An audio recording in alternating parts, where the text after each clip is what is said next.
So while I was doing research for your act, I checked Wikipedia, and apparently you are non-existent, Chris. What do you have to say about this?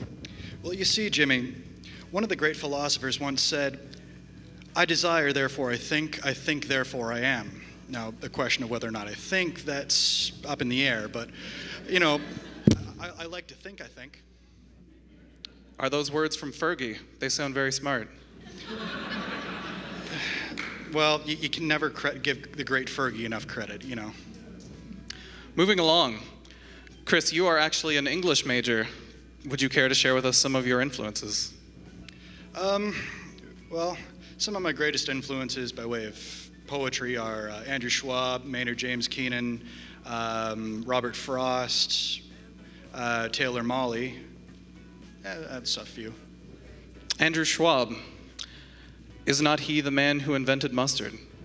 Not quite, no. He's the vocalist for Project 86. Excellent. Moving along, Chris, you are here to say an original poem for us. Would you care to share a few words about it before you do it? Well, I wish it was an original poem, but this one is actually by Taylor Mawley. However, I do share his sentiments perfectly, so I thought it would be appropriate for me to say a few words. Chris, you don't need to make up names to hide yourself from us, Chris. We all know that you're really smart. What can I say? Take it away, Chris.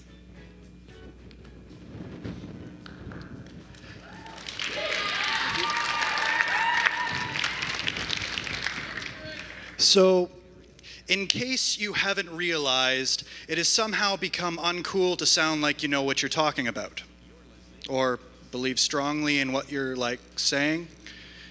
Invisible question marks and parenthetical you knows and you know what I'm sayings have been attaching themselves to the ends of our sentences, even when those sentences aren't, questions. Declarative sentences, so-called because they used to, declare things to be true, okay? Which, opposed to other things which are, totally, not.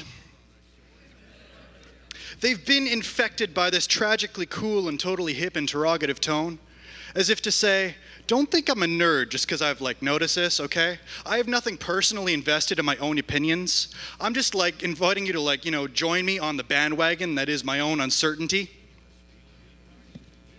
What has happened to our conviction?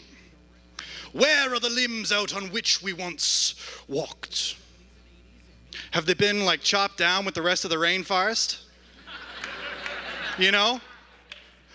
Or do we have, nothing to say?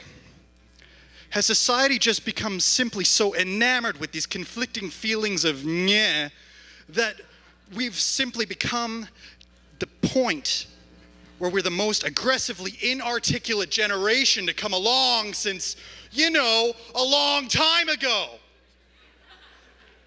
So I implore you, I entreat you, and I challenge you to speak with conviction, to say what you believe in a manner that bespeaks the determination with which you believe it. Because contrary to the wisdom of the bumper sticker, it is simply not enough these days to merely question authority.